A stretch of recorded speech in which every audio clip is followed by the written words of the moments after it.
दोस्तों, अगर आप भी दिल्ली के अंदर अपना ईडब्ल्यूएस सर्टिफिकेट रिन्यू करना चाहते हैं तो कैसे आपको अपना सर्टिफिकेट रिन्यू कराना है ऑनलाइन, उससे जुड़ी हुई जानकारी मैं आपको इस वीडियो में शेयर करने वाला हूं। साथ ही जब आप ईडब्ल्यूएस सर्टिफिकेट आप रिन्यू कराते हैं तो आपको काफ़ी सारी प्रॉब्लम फेस करने को मिलती है, तो उसका सोल्यूशन भी मैं आपको इस वीडियो में शेयर करने वाला हूँ। तो चलिए दोस्तों, वीडियो को स्टार्ट करते हैं। साथ ही दोस्तों, अभी तक आपने चैनल को सब्सक्राइब जरूर कर लीजिएगा। वीडियो अच्छी लगे वीडियो को लाइक और शेयर जरूर कीजिएगा। तो देखिए दोस्तों, ईडब्ल्यूएस सर्टिफिकेट को ऑनलाइन रिन्यू करने के लिए आपको सबसे पहले ई डिस्ट्रिक्ट दिल्ली की वेबसाइट पर जाना है। ई डिस्ट्रिक्ट दिल्ली की वेबसाइट पर जाने के बाद हमें जाना होता है लॉगिन के ऑप्शन पे। लॉगिन ऑप्शन क्लिक करने के बाद हम आ जाएंगे लॉगिन डैशबोर्ड पे, और अब हमें यहाँ पे अपनी यूजर आईडी और पासवर्ड और राइट कैप्चा फिल करके लॉगिन कर लेना है। बात करते हैं, अगर आपने ऑफलाइन पहले अपना ईडब्ल्यूएस सर्टिफिकेट बनवाया हुआ था और अब आप अपना ईडब्ल्यूएस सर्टिफिकेट ऑनलाइन रिन्यू करना चाहते हैं तो इस केस में आपको इस वेबसाइट पे पहले करना होता है रजिस्ट्रेशन। अगर आपने रजिस्ट्रेशन नहीं किया हुआ है, रजिस्ट्रेशन कैसे करना है पूरा प्रोसेस के लिए मैंने अलग से एक वीडियो बना दी हुई है, इसका लिंक आपको डिस्क्रिप्शन में मिल जाएगा। उस वीडियो को देखकर आप अपना रजिस्ट्रेशन प्रोसेस को कंप्लीट कर लीजिएगा और अपना यूजर आईडी पासवर्ड क्रिएट कर लीजिएगा। तो यहाँ पे हमें अपना लॉगिन कर लेना है, तो हम पे अपना user ID password right captcha fill करके लॉगिन कर लेते हैं। लॉगिन करने के बाद देखिए हम डैशबोर्ड पर जाएंगे, जहाँ पे देखिए एप्लीकेंट की प्रोफाइल शो कर जाएगी। तो अब आपको यहाँ पे अपना ईडब्ल्यूएस सर्टिफिकेट को रिन्यू कराने के लिए जाना होता है अप्लाई ऑनलाइन के ऑप्शन पे। यहाँ पे क्लिक करना है अप्लाई फॉर सर्विसेज के ऑप्शन पे। इस ऑप्शन पे क्लिक करते ही हम नेक्स्ट स्टेप पे जाएंगे, जहाँ पे आप ई डिस्ट्रिक्ट दिल्ली की वेबसाइट से किसी भी सर्विस के लिए अप्लाई कर सकते हैं। तो हमें यहाँ पे ईडब्ल्यूएस सर्टिफिकेट को रिन्यू करना है, तो आपको जाना होता है डिपार्टमेंट ऑफ रेवेन्यू के ऑप्शन पे, जहाँ पे सेकंड ऑप्शन मिल जाता है जो कि है ईडब्ल्यूएस सर्टिफिकेट के लिए, जो कि डिपार्टमेंट ऑफ रेवेन्यू द्वारा बनाया जाता है। 15 डेज टाइम पीरियड लगता है ऑनलाइन बनवाने के लिए, और इसके लिए आपको अप्लाई नाउ ऑप्शन पे क्लिक करना है। जैसे ही हम अप्लाई के ऑप्शन पे क्लिक करते हैं हम आ जाएंगे नेक्स्ट स्टेप पे। अब मैं आपको यहाँ पे एक बात क्लियर कर देता हूँ। बहुत से जो एप्लीकेंट है यहाँ पे बोलते हैं, यूजर बोलते हैं कि जब वो अप्लाई के ऑप्शन पे क्लिक करते हैं तो उनको एक एरर शो करता है कि वो इस सर्विस के लिए अप्लाई नहीं कर सकते, क्योंकि उन्होंने पहले ही इस सर्विस के लिए अप्लाई किया हुआ है। ऐसा क्यों होता है? अभी देखिए, जो हमारा ईडब्ल्यूएस सर्टिफिकेट बनता है वो फाइनेंशियल ईयर के हिसाब से बनता है, यानी जो उसकी वैलिडिटी होती है वो फाइनेंशियल ईयर के हिसाब से होती है, यानी 1 अप्रैल से लेकर 31 मार्च तक उसकी वैलिडिटी होती है। अभी देखिए, जो भी फाइनेंशियल ईयर चल रहा है वो चल रहा है 2024 और 25, यानी अगर आप अपना ईडब्ल्यूएस सर्टिफिकेट रिन्यू कर रहे हैं तो आपका जो ईडब्ल्यू सर्टिफिकेट बना होगा वो फाइनेंशियल ईयर के बना होगा 2023-24 के लिए। अब यहाँ पे एक प्रॉब्लम आती है, जो तो आपने 23-24 के लिए अपना ईडब्ल्यू सर्टिफिकेट बनवाया था, अब मान लीजिए वो आपने 1 अप्रैल के बाद बनवाया था, मान लीजिए आपने वो मई में बनवाया था, सितंबर में बनवाया था, अक्टूबर में बनवाया था, तो इस केस में यहाँ पे इस वेबसाइट के अंदर एक प्रॉब्लम आती है कि जो आप किसी भी सर्विस के लिए 1 साल बाद ही अप्लाई कर सकते हैं। मान लीजिए इनकम सर्टिफिकेट होता है तो उसकी 6 मंथ वैलिडिटी होती है, तो 6 मंथ बाद ही उसके लिए अप्लाई कर सकते हैं। या फिर जो आपका डोमिसाइल होता है और बाकी जो सर्टिफिकेट होते हैं वो मान लीजिए 1 साल के लिए आपके वैलिड होते हैं, तो 1 साल से 1 महीने पहले ही आप उसको अप्लाई कर सकते हैं। अब ईडब्ल्यू सर्टिफिकेट में सेम केस है। अगर आपने अप्रैल 2023 में अप्लाई किया था अपने ईडब्ल्यू सर्टिफिकेट, और उस केस में अब 2024 के अंदर आप मार्च के यानी 1 महीने पहले ही अपने डब्ल्यू सर्टिफिकेट रिन्यू करा सकते हैं। मान लीजिए आपने सितंबर में अप्लाई किया था और अब आप अप्लाई करना चाहते हैं 2024-25 का, तो इस केस में आप अप्लाई नहीं कर पाएंगे, क्योंकि सितंबर से सितंबर के बीच में ही यानी अक्टूबर के टाइम पे, अक्टूबर 2024 के अंदर जाके ही आप अपना रिन्यू कर सकते हैं ऑनलाइन। तो ये एक फॉल्ट है ईडब्ल्यू सर्टिफिकेट को ऑनलाइन अप्लाई करते हुए ई डिस्ट्रिक्ट की वेबसाइट पे, जो शायद जल्दी ही सुधार लिया जाएगा। अभी आप ऑनलाइन अप्लाई नहीं कर सकते, इस केस में आपको ऑफलाइन अपना अप्लाई करना होगा डब्ल्यू सर्टिफिकेट के लिए। इसके लिए आप 1076 पे कॉल करके या फिर अपनी अपॉइंटमेंट बुक करके घर बैठ अपने डॉक्यूमेंट वेरीफाई करा के आप ईडब्ल्यू सर्टिफिकेट के लिए रिन्यू करा सकते हैं।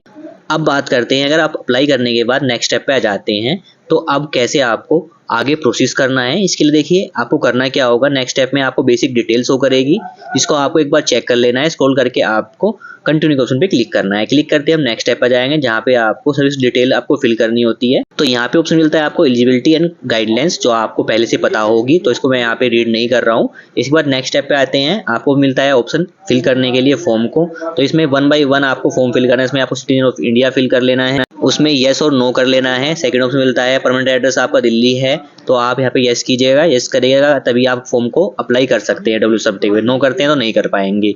आपने कैटेगरी सिलेक्ट कर लेना, जो कि अदर आपको सिलेक्ट करनी है यहाँ पे, और फिर नेक्स्ट स्टेप में आपको अपना स्टेट सिलेक्ट कर लेना है, जो भी आपका स्टेट है, जो यहाँ पे हमें सिलेक्ट करना है दिल्ली।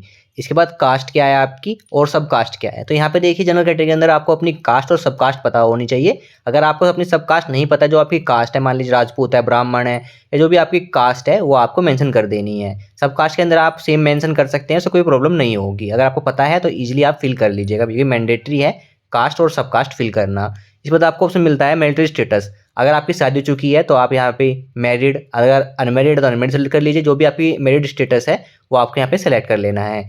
रीजन क्या है आपका, हिंदू, मुस्लिम, सिख, ईसाई, जो भी आपका रीजन है आपको सिलेक्ट कर लेना है यहाँ पे। इसके बाद ऑप्शन मिलता है ऑक्यूपेशन का, यानी आप क्या करते हैं, स्टूडेंट हैं, जॉब करते हैं या फिर फार्मर है, जो भी आपका ऑक्यूपेशन है वो आपको यहाँ पे मेंशन कर देना है। इसके बाद ऑप्शन मिलता है 11 पॉइंट वर्क प्लेस, जो कि दिल्ली आपको यहाँ पे फिल कर लेना है। इसके बाद ऑप्शन मिलता है 12 पॉइंट, आपके पास पैन कार्ड है तो फिल कर सकते हैं पैन कार्ड नंबर, अदरवाइज आप इस ऑप्शन को स्किप कर दीजिएगा। 13 पॉइंट मिलता है प्लेस ऑफ बर्थ, आपका प्लेस ऑफ बर्थ क्या है, दिल्ली है या आउटसाइड दिल्ली है, वो आपको मेंशन कर देना है। ईमेल एड्रेस फिल कर लेना है आपको एप्लीकेंट का। ईमेल एड्रेस फिल करने के बाद देखिए आपको ऑप्शन मिलता है यहाँ पे जो 15, जो अगर जिस एड्रेस पे आप अभी रह रहे हैं वो आपका अपना घर है या फिर आप रेंट पे रह रहे हैं, वो आपके में मेंशन कर देना है। तो आपका ओनर है तो ओनर मेंशन कर दीजिएगा, रेंट है तो रेंट मेंशन कर दीजिएगा। 16 पॉइंट मिलता है अगर आप इनकम टैक्स पे करते हैं तो आपको 3 साल के लास्ट 3 ईयर का वहाँ पे इनकम टैक्स प्रूफ आपको यहाँ पे अपलोड करना होगा डॉक्यूमेंट में, जिसके लिए अगर यहाँ पे इनकम टैक्स पे करते हैं तो यस कीजिए, अदरवाइज नो कर लीजिए। तो इस ऑप्शन को मैं यहाँ पे नो कर लेता हूँ। इसके बाद 17 पॉइंट मिलता है अगर आपके पास जो ऊपर प्रॉपर्टीज मेंशन की गई थी एलिजिबिलिटी, उसके अलावा आपके पास कोई प्रॉपर्टी है तो आपको यहाँ पे यस करना है, अदरवाइज इस ऑप्शन को आपको नो रखना है। तो इस ऑप्शन को आप नो रखिएगा। 18 पॉइंट मिलता है हमारा अगर आपने पहले ईडब्ल्यूएस सर्टिफिकेट के लिए अप्लाई किया था तो यहाँ पे आपको यस करना है और नो रखना है। तो इस ऑप्शन को हमें यहाँ पे यस करना है, हम क्यों रिन्यू कर रहे हैं। अगर हम यस रखते हैं इसके बाद आपको फिल करनी है डिटेल, जो आपके लास्ट ईडब्ल्यूएस सर्टिफिकेट डिटेल आपको फिल करनी है। इसमें आपको इशू और अथॉरिटी किसने इसको इशू किया है, एसडीएम ने या फिर तहसीलदार ने, वो आपको मेंशन कर देना है। सर्टिफिकेट नंबर आपको मेंशन कर देना अपना यहाँ पे, और इशू डेट कब थी और वैलिड कब तक था आपका, वो आपके यहाँ पे मेंशन कर देना है। तो ये डिटेल आपको मेंशन करनी है यहाँ पे 18 पॉइंट के अंदर। अब यहाँ पे आती है सेकंड प्रॉब्लम, जो कि आता है सर्टिफिकेट नंबर फिल करने की। तो यहाँ पे काफ़ी सारे एप्लीकेंट को प्रॉब्लम आ रही है, सर्टिफिकेट नंबर वो अपना फिल नहीं कर पा रहे। तो इस केस में करना क्या है, तो देखिए दोस्तों, अगर आपने ऑफलाइन बनवाया हुआ है अपना ईडब्ल्यूएस सर्टिफिकेट तो उसमें काफ़ी कम डिजिट का ही आपको सर्टिफिकेट नंबर देखने को मिलेगा, शायद कुछ अल्फ़ाबेट ही नंबर देखने को मिलेगा। लेकिन यहाँ पे आप ऑनलाइन सिर्फ न्यूमेरिकल डिजिट ही फिल कर सकते हैं। तो बात करते हैं यहाँ पे ऑनलाइन की। जो ऑनलाइन सर्टिफिकेट बनता है ईडब्ल्यूएस सर्टिफिकेट, उसमें जो डिजिट होती है आपकी सर्टिफिकेट नंबर की होती है 14। लेकिन यहाँ पे जो ऑप्शन दिया जाता है सर्टिफिकेट नंबर फिल करने का, वो दिया जाता है 20 डिजिट फिल करने का। जब आप 20 डिजिट यहाँ पे फिल करेंगे तो आपका सर्टिफिकेट नंबर यहाँ पे शो करेगा, अदरवाइज आप 14 डिजिट या 16 डिजिट आप फिल करेंगे तो यहाँ पे गायब हो जाएगा सर्टिफिकेट नंबर। ये काफ़ी प्रॉब्लम आपको देखने को मिल रही होगी। इस केस में आपको करना क्या है, तो देखिए दोस्तों, अभी जो सर्टिफिकेट हमारा ओल्ड है उसमें 14 डिजिट का ही हमारे पास सर्टिफिकेट नंबर है। अब हमें यहाँ पे 6 डिजिट और ऐड करनी है। इस केस में आपको करना क्या है, आपको शुरुआत में 6 डिजिट आपको इस तरीके से ऐड करने से आपको 2023-24 के लिए वैलिड है। तो आपको यहाँ पे 2023 और 24 एक साथ आपको टोटल आपकी हो जाएगी 6 डिजिट जो ओल्ड हो जाएगी, और 14 डिजिट आपके सर्टिफिकेट नंबर की होगी। टोटल 20 डिजिट आप यहाँ पे फिल कर सकते हैं। अब मान लीजिए आप 25-26 के लिए अप्लाई कर रहे हैं, तो इस केस में आपको 24-25 की जो आपका सर्टिफिकेट नंबर है 14 डिजिट का या 16 डिजिट का रहेगा, वो भी पता नहीं है मेरे को इतना खास, लेकिन आपको यहाँ पे 24-25 पहले 6 डिजिट फिल करनी है और 14 डिजिट आपके सर्टिफिकेट नंबर की। टोटल 20 डिजिट आपकी हो जाएगी।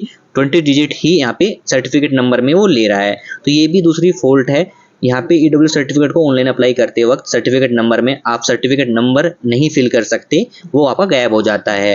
तो इस केस में आपको 6 डिजिट आपको जो सेशन जिस सेशन में वो वैलिड रहेगा वो मेंशन कर देनी है, फिर सर्टिफिकेट नंबर मेंशन करना है 14 डिजिट का। वो मेंशन करने के बाद आपको सर्टिफिकेट नंबर यहाँ पे आ जाएगा। तो इससे कोई प्रॉब्लम नहीं होने वाली है, क्योंकि आप सर्टिफिकेट का जो डॉक्यूमेंट है वो आप अपलोड करेंगे डॉक्यूमेंट में, तो इससे कोई फर्क नहीं पड़ने वाला है। तो आप सर्टिफिकेट नंबर में जैसे मैं बता रहा हूँ वो आप फिल कर लीजिएगा, इशू डेट फिल कर लीजिएगा, वैलिड अब कब तक है वो आपको मेंशन कर देना है। इसके बाद 19 पॉइंट मिलता है, अगर आपके पास एग्रीकल्चर प्रॉपर्टी है तो आपको यहाँ पे यस करना है, उसकी डिटेल फिल कर देनी है। सेम है जैसे आपने ईडब्ल्यूएस के लिए पहले अप्लाई किया था, वो आपको एग्रीकल्चर की यहाँ पे डिटेल फिल कर देनी है।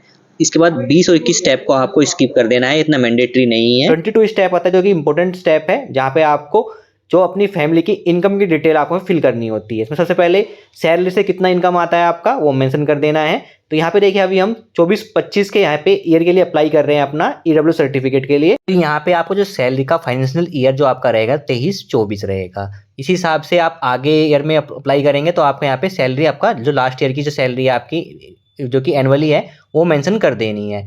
बिजनेस से कितना अर्न करते हैं, एग्रीकल्चर से कितना अर्न करते हैं, प्रोफेशनल से कितना अर्न करते हैं, अदर सोर्सेज से कितना अर्न करते हैं फैमिली में, वो आपके यहाँ पे मेंशन कर देना है। टोटल आपका उसी हिसाब से आपका यहाँ पे जो अमाउंट है वो शो कर जाएगा जो आपकी फैमिली की इनकम रहेगी।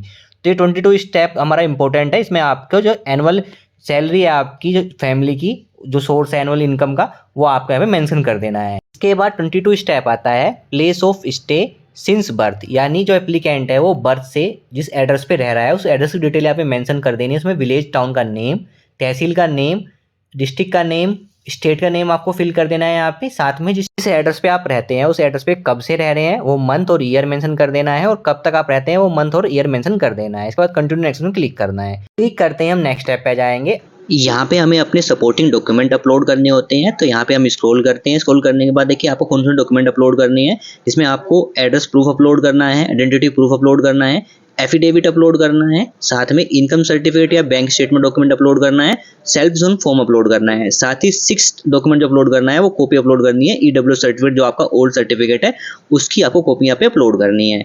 अब देखिए दोस्तों, यहाँ पे अगर आपने पहले ईडब्ल्यूएस सर्टिफिकेट के लिए अप्लाई किया हुआ है, फ्रेश ईडब्ल्यूएस सर्टिफिकेट के लिए, तो आपको डॉक्यूमेंट अपलोड करने पहले से ही आते होंगे, क्योंकि फ्रेश में भी आपको 5 डॉक्यूमेंट ही अपलोड करने होते हैं, जिसमें आप address proof, identity proof, affidavit बनवाना कैसे है आपको पता ही होगा पहले से ही। अगर नहीं पता है अभी बताता हूँ आपको बाद में। साथ में इनकम सर्टिफिकेट, बैंक स्टेटमेंट का डॉक्यूमेंट, सेल्फ जोन फॉर्म। अगर आपको ये डॉक्यूमेंट अपलोड करने नहीं आते हैं तो आप मेरी फ्रेश वाली जो ईडब्ल्यूएस सर्टिफिकेट के लिए अप्लाई करते हैं उस वीडियो को देख सकते हैं। उस वीडियो में मैंने आपको बताया कैसे आपको एफिडेविट बनवाना है, कैसे आपको सेल्फ जोन फॉर्म डाउनलोड करना है, कैसे आपको डॉक्यूमेंट अपलोड करने हैं। तो 5 डॉक्यूमेंट आप उस वीडियो को देखकर अपलोड कर लीजिएगा। मैं यहाँ पे इस स्टेप को स्किप कर रहा हूँ। इसके बाद 6 जो यहाँ पे डॉक्यूमेंट आया हुआ है वो रिन्यू के लिए आता है, जो आपका जो ओल्ड आपका ईडब्ल्यूएस सर्टिफिकेट है उसको डॉक्यूमेंट अपलोड करना होता है। तो इसके लिए हम अपलोड उसमें क्लिक करते हैं। क्लिक करते हैं हम नेक्स्ट स्टेप पे आ जाएंगे। नेक्स्ट स्टेप पे आपको सेलेक्ट डॉक्यूमेंट करना है, जो कि रहेगा हमारा ईडब्ल्यूएस सर्टिफिकेट का ऑप्शन। इसके बाद सेलेक्ट डिपार्टमेंट रहेगा, जो कि आपको अदर सेलेक्ट कर लेना है। अदर डिपार्टमेंट नेम में आपको डिपार्टमेंट ऑफ रेवेन्यू फिल कर देना है। इसके बाद डॉक्यूमेंट नंबर में जो आपका ओल्ड ईडब्ल्यूएस सर्टिफिकेट नंबर है जो कि 14 डिजिट का है वो आपको मेंशन कर देना है। अगर आपने ऑफलाइन बनवाया है तो आपका जो ऑफलाइन में आपका सर्टिफिकेट नंबर है वो आपको मेंशन कर देना है यहाँ पे। इसके बाद आपको जो डॉक्यूमेंट अपलोड करना है वो पीडीएफ और जेपीजी फॉर्मेट में आपको अपलोड करना है। मैक्सिमम साइज आपका 200 KB रहेगा। चूज फाइल ऑप्शन क्लिक करके आपको अपना ईडब्ल्यूएस की जो फोटोकॉपी है आपको यहाँ पे अपलोड कर लेनी है। इसके बाद आपको टर्म्स एंड एक्सेप्ट करना है और फिर अपलोड ऑप्शन क्लिक करना है। क्लिक करते ही देखिए हमारा डॉक्यूमेंट यहाँ पे अपलोड हो जाएगा। तो यहाँ पे आपको A to Z अपने 6 डॉक्यूमेंट यहाँ पे अपलोड कर लेने हैं। तो यहाँ पे मैं आपको सारे डॉक्यूमेंट अपलोड कर लेता हूँ और कंटिन्यू नेक्स्ट में क्लिक करता हूँ। करते ही हम नेक्स्ट स्टेप पे जाएंगे, जो कि रहेगा हमारा फोटो का स्टेप। तो यहाँ पे आपको एप्लीकेंट का फोटो अपलोड करना होता है, जिसके लिए आपको अपलोड में क्लिक करना है। क्लिक करने के बाद देखिए आप कैप्चर कर सकते हैं फोटो को या फिर अपलोड कर सकते हैं। इसमें साइज आपको फोटो का मैक्सिमम 50 KB रखना है। फॉर्मेट हमारा जेपीजी रहेगा। तो यहाँ पे मैं अपलोड उसमें क्लिक करता हूँ। चूज वाले में क्लिक करके मैं अपना फोटो यहाँ पे अपलोड कर लेता हूँ एप्लीकेंट का। तो फोटो हमारा अपलोड हो चुका है। इसके बाद तो हमें कंटिन्यू फाइनल सबमिट को उसमें क्लिक करना है। क्लिक करते ही हम नेक्स्ट स्टेप पर जाएंगे, जहाँ पे आपको वेरीफाई करनी है अपनी डिटेल। तो जितने भी स्टेप आप तक आपने कंप्लीट किए हैं 1 by 1 स्क्रॉल करके आपको उनको चेक कर लेना है। अगर कोई मिस्टेक हो गई है तो अभी आप एडिट कर सकते हैं, इसके बाद कोई एडिट नहीं कर सकते हैं। तो यहाँ पे अगर आपकी सारी डिटेल सही है तो आपको फाइनल सबमिट ऑप्शन क्लिक करना है। क्लिक करने पर आपके सामने एक पॉपअप आएगा, यहाँ पे ओके का ऑप्शन क्लिक करना है। क्लिक करते ही हम नेक्स्ट स्टेप पे जाएंगे, जहाँ पे आपके मोबाइल नंबर पर एक OTP सेंड किया जाता है, जिसको आपको OTP के उसमें फिल कर लेना है और फिर सबमिट उसमें क्लिक करना है। क्लिक करते ही हमारा जो प्रोसेस है वो कंप्लीट हो जाएगा और आपके सामने एक्नॉलेजमेंट स्लिप यहाँ पे जनरेट हो जाती है, जिसका आपको प्रिंट आउट निकाल लेना है, क्योंकि ये प्रिंट आउट निकालने के बाद इसको आपको वेरीफाई कराने के लिए जाना होता है। तो यहाँ पे देखिए आपको जो एक्नॉलेजमेंट स्लिप के अंदर मेंशन होता है एप्लीकेशन नंबर, जो कि आपका सर्टिफिकेट नंबर भी रहेगा अगर आपका सर्टिफिकेट बनके रेडी हो जाता है। रजिस्ट्रेशन ID नंबर मेंशन होता है, नेम ऑफ एप्लीकेंट मेंशन होता है, किस सर्टिफिकेट के लिए अप्लाई किया वो मेंशन होगा, डेट ऑफ एप्लीकेशन कब अप्लाई किया वो मेंशन होगा, और एक ऑफिशियल एड्रेस मेंशन दिया जाता है यहाँ पे, जहाँ पे आपको कॉन्टैक्ट करना होता है। ये आपका नियर बाय जो SDM ऑफिस होता है या तहसीलदार ऑफिस होता है वही कॉन्टैक्ट एड्रेस होता है। इसको आपको मैप पे सर्च करना है और इस एड्रेस पे विदिन 7 डेज के अंदर आपको जाना है। 10 से लेके 1 बजे के बीच में आपको जाना है, वर्किंग डे में, मंडे टू सैटरडे। और अपने इस प्रिंट स्लिप के साथ जो जो डॉक्यूमेंट आपने अप्लाई किए हैं यानी अपलोड किए हैं आपने तो इस सर्विस के लिए अप्लाई करते वक्त, वो डॉक्यूमेंट की आपको ओरिजिनल कॉपी आपके पास होनी चाहिए। उनको जाके आपको वेरीफाई कराना है इस एड्रेस पे जाके। जब आप अपना डॉक्यूमेंट वेरीफाई करा जाएंगे 7 डेज के अंदर, तो आपका विदिन 15 डेज के अंदर जो आपका सर्टिफिकेट है वो बन के रेडी हो जाएगा। और उसको आप स्टेटस चेक भी कर सकते हैं ऑनलाइन। स्टेटस कैसे चेक करना है वो मैं आपको इस वीडियो में क्लियर कर देता हूं। तो देखिए दोस्तों, जब आप ईडब्ल्यूएस सर्टिफिकेट के लिए ऑनलाइन अप्लाई कर देंगे, अप्लाई प्रोसेस कंप्लीट होने के बाद आप अपना एक्नॉलेजमेंट स्लिप भी यहाँ पे अपना प्रिंट कर लेंगे। उसके बाद आपको करना क्या होता है और कैसे स्टेटस आप चेक करना है, तो देखिए आपको डैशबोर्ड पे ही ऑप्शन मिल जाता है जो आपने सर्टिफिकेट के लिए अप्लाई किया है उसमें आपको ग्रीन के सामने यहाँ पे 1 करना है। तो हमने AWS सर्टिफिकेट अप्लाई किया है, तो यहाँ पे ग्रीन के सामने हम 1 के ऑप्शन में क्लिक करते हैं, तो हम आ जाएंगे स्टेटस के ऑप्शन पे, या फिर हमें क्लिक करना है रिपोर्ट्स के ऑप्शन में, जहाँ पे ऑप्शन मिलता है एप्लीकेशन सबमिशन स्टेटस, इस ऑप्शन पे हमें क्लिक कर लेना है, हम सेम पेज पे आ जाएंगे। तो यहाँ पे देखिए हमने AWS सर्टिफिकेट के लिए अप्लाई किया हुआ है, पहले भी हमने अप्लाई किया था, लेकिन वो एप्लीकेशन हमने डॉक्यूमेंट हमारे वेरीफाई नहीं हुए थे, इस वजह से रिजेक्ट हो गई थी। तो आप देखिए जब आप AWS सर्टिफिकेट अप्लाई कर देंगे ऑनलाइन, तो आपका शो करेगा एक्सेप्ट करंट एप्लीकेशन के ऑप्शन पे 1। तो यहाँ पे हमारा 1 शो कर रहा है, साथ में अंडर प्रोसेस के अंदर यहाँ पे 1 शो कर रहा है, 2 1 हमें यहाँ पे शो करते हैं। तो अब देखिए जब हमने एक बार अप्लाई कर दिया, अपनी स्लिप जनरेट कर ली है, उसका प्रिंट आउट निकाल लिया है, अब आपको करना क्या है, विदिन 7 डेज के अंदर जो आपको कॉन्टैक्ट एड्रेस दिया गया है उस एड्रेस पे जाके अपने डॉक्यूमेंट वेरीफाई करा लेने हैं। तो देखिए जब आप डॉक्यूमेंट वेरीफाई करा लेते हैं, तो इस केस में जो आपका 1 शो करेगा वो अंडर प्रोसेस से हटने के बाद आ जाएगा अंडर वेरिफिकेशन, यानी अंडर वेरिफिकेशन में आपको 1 शो करेगा। बात करते हैं अगर आप डॉक्यूमेंट वेरीफाई नहीं कराते हैं विदिन 7 डेज के अंदर, तो आपकी जो एप्लीकेशन है वो रिजेक्ट कर दी जाएगी, और रिजेक्ट एप्लीकेशन के अंदर आपको यहाँ पे 1 शो करेगा, जैसे मेरे यहाँ पे शो कर रहा है, क्योंकि जो हमने लास्ट अपना यहाँ पे AWS सर्टिफिकेट अप्लाई किया था उसमें अपने डॉक्यूमेंट वेरीफाई नहीं कराए थे, इसलिए यहाँ पे रिजेक्ट के अंदर यहाँ पे 1 शो कर रहा है। मान लीजिए आपने डॉक्यूमेंट भी वेरीफाई करा दिए हैं, इस केस में अगर आपके डॉक्यूमेंट सही नहीं पाए तो आपकी जो एप्लीकेशन है वो कैंसिल कर दी जाएगी, और कैंसिल के अंदर आपको 1 शो करेगा स्टेटस में। अब बात करते हैं अगर आपके डॉक्यूमेंट सारे सही हैं, तो विदिन 15 डेज के अंदर आपका सर्टिफिकेट बन के रेडी हो जाएगा, और फिर शो करेगा डिस्पोज ऑफ एप्लीकेशन के अंदर आपको 1 शो करेगा, जिसके ऑप्शन पे क्लिक करके आप अपना डॉक्यूमेंट की यहाँ पे इन्फॉर्मेशन चेक कर सकते हैं, और डॉक्यूमेंट कैसे डाउनलोड करना है वो भी मैं बताने वाला हूँ। बात करते हैं कभी क्या होता है, कुछ डॉक्यूमेंट जब आप यहाँ पे डॉक्यूमेंट वेरीफाई करा जाते हैं तो आपका डॉक्यूमेंट सही नहीं होते, या कोई एक डॉक्यूमेंट आपके छूट जाते हैं, तो आपका क्वेरी रेज के अंदर आपको 1 शो करेगा। तो आपका अगर यहाँ पे ऐसे शो करे तो क्वेरी रेज को आपको कैसे सोल्यूशन करना है, उसके लिए मैंने अलग से वीडियो बनाई जो चैनल पर आपको मिल जाएगी, उस वीडियो को देखकर आप अपना क्वेरी रेज की जो प्रॉब्लम को है सोल्व कर सकते हैं। तो यहाँ पे हमारा शो कर रहा है डिस्पोज ऑफ एप्लीकेशन के अंदर 1 शो कर रहा है, हमारा सर्टिफिकेट बन के रेडी हो चुका है।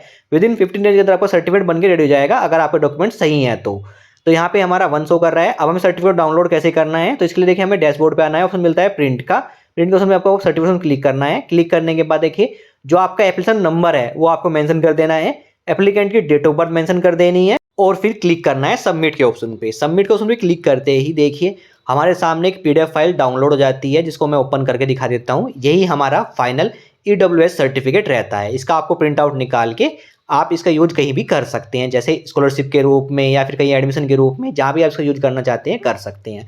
अब देखिए इस AWS सर्टिफिकेट के अंदर देखिए मेंशन होता है, इसमें आपका सर्टिफिकेट नंबर मेंशन होता है और डेट मेंशन होती है, यानी किस ईयर के लिए ये एप्लीकेबल है। साथ में फोटो मेंशन होता है यहाँ पे एप्लीकेंट का, साथ में जो यहाँ पे सेशन मेंशन होगा कब से कब तक के लिए यहाँ पे जो हमारा ये सर्टिफिकेट है वैलिड रहेगा।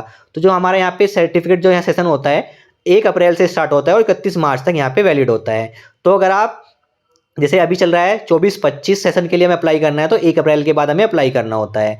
ऐसे ही अगर आप कभी अक्टूबर में अप्लाई करते हैं तो आपका जो सर्टिफिकेट बनेगा वो 24-25 का बनेगा, लेकिन जो कहीं पे आप इसको सबमिट करेंगे तो आपका वो करंट स्टेट सेशन का आपको मांगता है AWS सर्टिफिकेट, जैसे 25-26 का मांगेगा, तो उस केस में आपको 1 अप्रैल के बाद ही अप्लाई करना है। साथ ही सर्टिफिकेट के अंदर आपका नेम मेंशन होगा, आपके फादर्स का नेम मेंशन होगा और आपके एड्रेस की डिटेल मेंशन होगी, और साथ ही एलिजिबिलिटी की जो आपकी कंडीशन रखी गई थी वो आपके सर्टिफिकेट में मेंशन होगी।